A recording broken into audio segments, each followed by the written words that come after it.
रात का सन्नाटा था।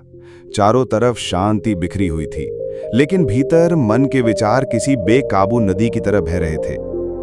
क्या आपने कभी ऐसा महसूस किया है कि आप खुद नहीं चाहते, फिर भी आपके भीतर गंदे विचार आते रहते हैं? आप खुद को रोकने की कोशिश करते हैं, मगर जितना रोकते हैं उतना ही ये विचार और जोर पकड़ लेते हैं। मन बड़ा अजीब है।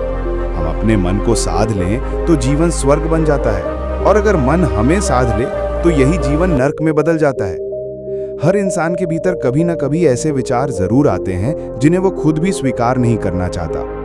खासकर वे गंदे और कामुक विचार जो हमें भीतर से कचोटते हैं, जिनके आने पर हम खुद को दोषी मानने लगते हैं। लेकिन सवाल ये है, ये विचार आते क्यों हैं और इन्हें रोका कैसे जाए? इस सवाल का जवाब केवल उपदेश में नहीं, बल्कि कहानियों में, अनुभवों में और उन गहरी शिक्षाओं में छुपा है जिन्हें भगवान बुद्ध ने अपने शिष्यों को सिखाया था। भगवान बुद्ध ने एक बार कहा था, जिस चीज से भागोगे वही तुम्हें सबसे ज्यादा बांधेगी, और जिसे समझ लोगे वही तुम्हें मुक्त कर देगी। आज मैं आपको एक ऐसी ही कहानी सुनाने वाला हूं। एक युवक था, बेचैन, परेशान, काम वासना के विचारों से घिरा हुआ। वो युवक बुद्ध के चरणों में आकर बैठ गया।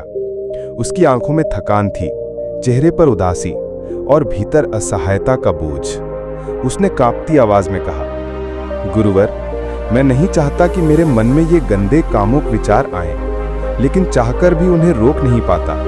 स्त्रियों को देखते ही मन बहकने लगता है। मेरी ऊर्जा, मेरा समय सब इन विचारों में ही नष्ट हो जाता है। मैं शांति चाहता हूं, पर शांति कहीं मिलती ही नहीं। मन बार बार मुझे खींच ले जाता है। क्या मैं दोषी हूं? क्या मैं पापी हूं? बुद्ध ने युवक की ओर देखा और हल्की सी मुस्कान दी। वो मुस्कान वैसी थी जैसे अंधेरी रात में अचानक कोई दीपक जल जाए। उन्होंने धीरे से कहा, क्या तुम्हें पता है कि काम वासना होती क्या है? युवक चौंका। उसने सिर झुकाते हुए कहा, गुरुवर, मैं बस इतना जानता हूं कि यह बहुत बुरी चीज है। यही मुझे बर्बाद कर रही है। बुद्ध शांत स्वर में बोले, नहीं, ये बुरी नहीं है, समझ की कमी बुरी है। काम वासना कोई अलग चीज नहीं, बल्कि तुम्हारे भीतर की एक आवश्यकता है। जैसे प्यास का होना बुरा नहीं है, पर गंदा पानी पीना बुरा है, वैसे ही वासना का होना बुरा नहीं है, पर उसका गलत प्रयोग करना बुरा है। युवक ध्यान से सुन रहा था। पहली बार उसे लगा कि शायद उसने काम वासना को गलत समझ लिया है। बुद्ध आगे बोले, अगर तुम्हें धन की कमी होगी तो तुम्हारे भीतर धन पाने की वासना उत्पन्न होगी। अगर मान सम्मान की कमी होगी तो तुम सम्मान की तलाश करोगे। और जब शरीर में ऊर्जा और आकर्षण होगा तो काम वासना उठेगी। यह स्वाभाविक है। ये किसी से आती नहीं, बल्कि तुम्हारे भीतर ही है, और इसका होना आवश्यक भी है, क्योंकि इसी से जीवन का विस्तार होता है। युवक ने झिझकते हुए पूछा, गुरुवर, जब ये स्वाभाविक और आवश्यक है तो फिर लोग इसे गलत क्यों मानते हैं? क्यों कहते हैं कि ये गंदा है? बुद्ध मुस्कुराए, लोगों की समस्या यही है, वे समझे बिना ही चीजों को अच्छा बुरा ठहरा देते हैं। काम वासना को दबाने की कोशिश करते हैं, छुपाते हैं, और इसी दबाव से वो और प्रबल हो जाती है। गलती काम वासना की नहीं है, गलती उसके गलत उपयोग की है। फिर बुद्ध धीरे धीरे युवक को एक प्रसंग सुनाने लगे। बहुत समय पहले की बात है। एक शांत आश्रम था जो हरे भरे जंगलों और स्वच्छ नदी के तट पर बसा हुआ था। उस आश्रम में गुरु और उनके अनेक शिष्य साधना किया करते थे। शिष्य रोज गांव में भिक्षा लेने जाते, फिर लौटकर ध्यान, सेवा और अध्ययन में लग जाते। आश्रम का जीवन बड़ा ही सरल और अनुशासित था। सब कुछ एक तालमेल में चलता था। लेकिन एक शिष्य था, उसका मन बेचैन होने लगा था। एक दिन वो शिष्य भिक्षा लेने गया। रास्ते में एक नदी पड़ती थी। जैसे ही वो नदी किनारे पहुंचा, उसने देखा कि एक किशोर लड़का पेड़ के पीछे छिपा खड़ा है। उसकी आंखें चौकन्नी थीं और चेहरा उत्साहित। उसने आश्चर्य से पूछा, भाई, तुम इस पेड़ के पीछे क्यों छिपे हो? क्या कर रहे हो यहाँ? लड़का हंसते हुए बोला, अरे, तुझे नहीं दिखता क्या? जरा उधर देख, वो नदी में पानी भरती लड़कियां क्या अप्सराओं जैसी लगती हैं ना? देख कैसे उनके कोमल हाथ मटके को उठाते हैं, कैसी उनकी पतली कमर लहराती है, उनके बालों की लटें कैसे हवा में झूल रही हैं। वाह, ये तो स्वर्ग जैसा दृश्य है। शिष्य ने पहले तो अनदेखा किया, पर जैसे ही उसकी नजर नदी की ओर गई, उसका मन चंचल हो उठा।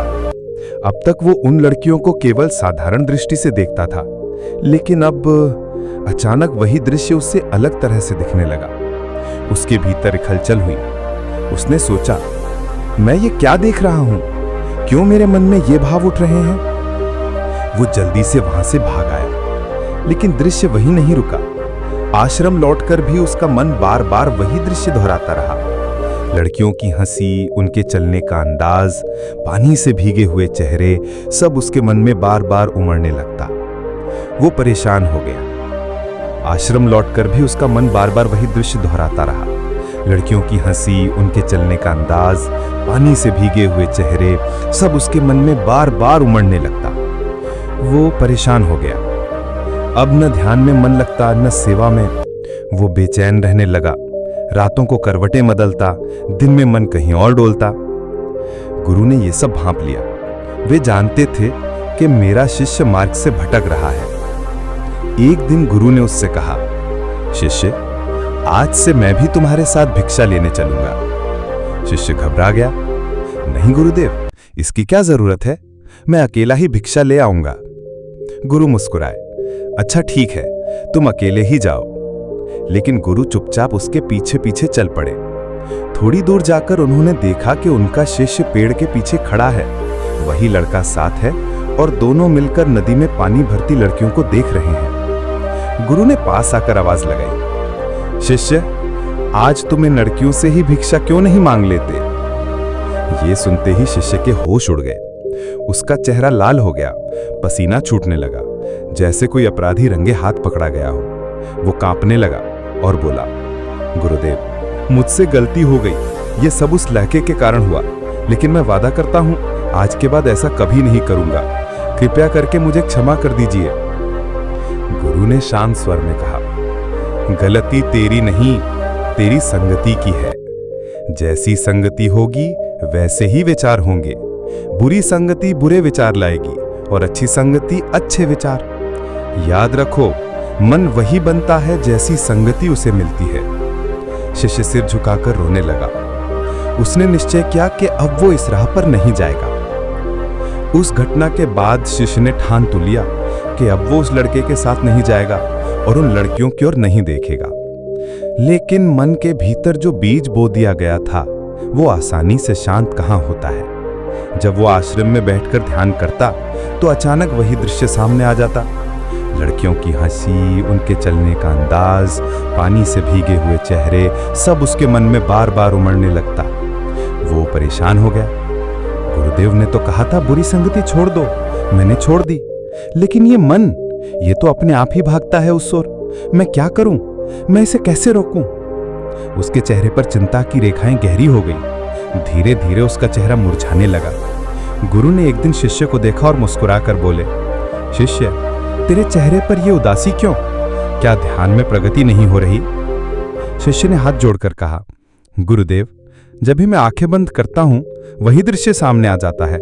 मैं कितने भी कोशिश करूं, मन को रोक ही नहीं पाता। आप ही कृपा करिए, मुझे मार्ग दिखाइए। गुरु ने गंभीरता से उसकी ओर देखा और बोले, कल सुबह तो मेरे साथ नदी किनारे चलना। अगले दिन सुबह सुबह गुरु और शिष्य नदी किनारे पहुंचे। वहां से गांव की ओर जाती कई छोटी छोटी नालियां थीं, जिनमें से पानी बहकर खेतों की ओर जाता था। गुरु ने शिष्य से कहा, देख, नदी का पानी एक साथ बह रहा है, पर नालियां उसे खींचकर इधर उधर ले जा रही हैं। परिणाम यह है कि खेतों में पानी तो पहुंचता है, लेकिन नदी का प्रवाह कमजोर हो जाता है। फिर गुरु ने उसे समझाया, इसी तरह जब मन के विचार बहुत सारी दिशाओं में भागते हैं, कभी आकर्षण की ओर, कभी इच्छाओं की ओर, कभी भय की ओर, तो उसकी शक्ति कमजोर हो जाती है। अगर तू इन नालियों को बंद कर दे तो सारा पानी नदी में रहेगा और उसका प्रवाह प्रबल होगा। उसी तरह जब तू विचारों की नालियां बंद कर देगा, तब तेरा मन एकाग्र होगा और शक्तिशाली बनेगा। शिष्य ध्यान से सुनता रहा। उसके हृदय में बात उतरने लगी। गुरु ने फिर शिष्य को नदी के उस स्थान पर ले गए जहां बड़े बड़े पत्थर पानी के बीच अटके हुए थे। उन पत्थरों से पानी का प्रवाह बाधित हो रहा था। गुरु ने कहा, अब देख, यहाँ पत्थर रास्ता रोक रहे हैं, इसलिए पानी बंटकर छोटी छोटी धाराओं में बह रहा है। नदी की गति धीमी हो गई है। अगर इन पत्थरों को हटा दिया जाए तो सारा पानी फिर से एक दिशा में तेजी से बहने लगेगा। शिष्य ने पूछा, गुरुदेव, ये पत्थर किसका प्रतीक हैं? गुरु मुस्कुराए और बोले, ये तेरे भीतर के विकार हैं, काम, क्रोध, लोभ, मोह, ईर्ष्या। जब तक ये पत्थर तेरे मन में हैं, तेरे विचार बंटे बंटे और कमजोर रहेंगे। पर जब तू साधना से इन पत्थरों को हटा देगा, तब तेरा मन निर्मल नदी की तरह एक दिशा में बहेगा और गहरी शक्ति पैदा करेगा। गुरु की बातें सुनकर शिष्य की आंखों से आंसू बहने लगे। उसने हाथ जोड़कर कहा, गुरुदेव, अब मैं समझ गया। समस्या लड़कियों में नहीं थी, उस लड़के में नहीं थी, बल्कि मेरे अपने मन में थी। मेरे भीतर ही वो नालियां हैं जो विचारों को भटका देती हैं, और मेरे ही भीतर वो पत्थर हैं जो प्रवाह रोक देते हैं। अब से मैं इन्हें हटाने का प्रयत्न करूंगा।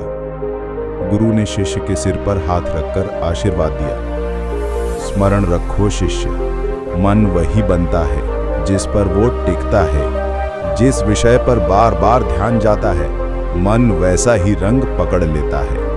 अगर तू कामनाओं पर टिकेगा तो मन कामी बनेगा। अगर तू ईश्वर पर टिकेगा तो मन ईश्वर मच बन जाएगा। चुनाव तेरे हाथ में है। अगली सुबह गुरु ने शिष्य को बुलाया और कहा, आज से तू एक अभ्यास करेगा। जब भी मन में कोई विचार उठे, उसे दबाने की कोशिश मत करना, बस उसे देखना, जैसे आकाश में बादल गुजर जाते हैं। शिष्य ने पूछा, गुरुदेव, अगर कोई कामना का विचार आ गया तो? गुरु हंसते हुए कहा, तो भी बस देखना, मत कहना कि ये अच्छा है या बुरा है। जैसे नदी किनारे बैठा व्यक्ति पानी की लहरों को देखता है, वैसे ही मन की लहरों को देखना। याद रख, तू विचार नहीं है, तू विचारों का साक्षी है। उस दिन से शिष्य ने अभ्यास शुरू किया। पहले जब भी स्त्रियों की छवि मन में आती, वो घबरा जाता, लेकिन धीरे धीरे उसने सीख लिया कि विचार को सिर्फ देखना है। कुछ दिनों बाद उसे महसूस हुआ कि विचार आते हैं, टिकते हैं और फिर बिना उसके कुछ किए अपने आप मिट जाते हैं। कुछ समय बाद गुरु ने एक नया अभ्यास दिया। जब भी तेरे मन में बुरे विचार आएं, तुरंत उनका स्थान बदल देना। जैसे तू कांटों के बीच बैठा है और अचानक उठकर फूलों के बाग में चला गया, वैसे ही अगर मन कामना की ओर भागे तो तुरंत किसी अच्छे विचार की ओर उसे मोड़ दे। सेवा, भक्ति, ध्यान, मंत्र जप। मन खाली नहीं रह सकता, या तो वो विकारों में लगेगा या सद्गुणों में। तेरे पास चुनाव है। शिष्य ने यह अभ्यास भी करना शुरू कर दिया। अब जब भी स्त्रियों की छवि मन में आती, वो तुरंत ध्यान मंत्र का जप करने लगता। धीरे धीरे उसे अनुभव हुआ कि मन का रंग बदलने लगा है। एक दिन फिर वही गांव का लड़का आया। उसने मुस्कुराकर कहा, चलो इस बार फिर से नदी किनारे चलते हैं। वही लड़कियां आज भी वहीं होंगी। शिष्य ने उसकी ओर देखा और गहरी सांस लेकर कहा, भाई, अब मेरा मन बदल चुका है। अब मुझे स्त्रियों को देखने में आकर्षण नहीं, केवल ईश्वर की झलक दिखाई देती है। अब तू चाहे तो जा सकता है, पर मेरा मार्ग अब और है। लड़का हैरान होकर उसे देखता रह गया। दूर खड़े गुरु ये दृश्य देख रहे थे। उनके चेहरे पर संतोष की मुस्कान थी। शाम को गुरु ने शिष्य को बुलाया और बोले, शिष्य, तूने देख लिया, मन की कामना बाहर की वस्तुओं में नहीं, मन के भीतर होती है। स्त्रियां वहीं थी, दृश्य वहीं था, लेकिन पहले तेरे मन ने उसमें वासना देखी। अब उसी में तूने ईश्वर का प्रतिबिंब देख लिया। यही साधना है। बाहर की दुनिया नहीं बदलती, बदलता है तो केवल मन का दृष्टिकोण।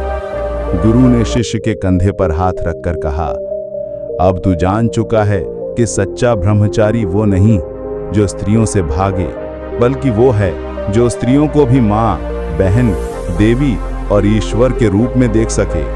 तू वही बन गया है और अब तेरा मार्ग स्पष्ट है। शिशि की आंखें भर आईं। उसने गुरु के चरणों में सिर झुका दिया। ये कथा हमें सिखाती है कि असली लड़ाई बाहरी वस्तुओं से नहीं बल्कि अपने ही मन से है। मन के भीतर उठने वाले गंदे विचार किसी गंदगी की तरह नहीं बल्कि बहते हुए पानी की तरह है। उन्हें रोका नहीं जा सकता, केवल दिशा दी जा सकती है। जिस तरह पानी पौधों को जीवित भी रखता है और बाढ़ में विनाश भी कर देता है, उसी तरह वासना भी जीवन का हिस्सा है। संतुलन में रहे तो वरदान है, बेलगाम हो जाए तो अभिशाप है। बुद्ध कहते हैं, दोष विचारों का नहीं है, दोष उनके गलत प्रयोग का है। जब भी गंदे विचार आए, खुद को दोषी मत मानो, उन्हें दबाओ मत, बल्कि उनके प्रवाह को सही दिशा दो। संगति बदलो, दृष्टि बदलो और धीरे धीरे मन का संतुलन साध लो। यही साधना है, यही मुक्ति का मार्ग है।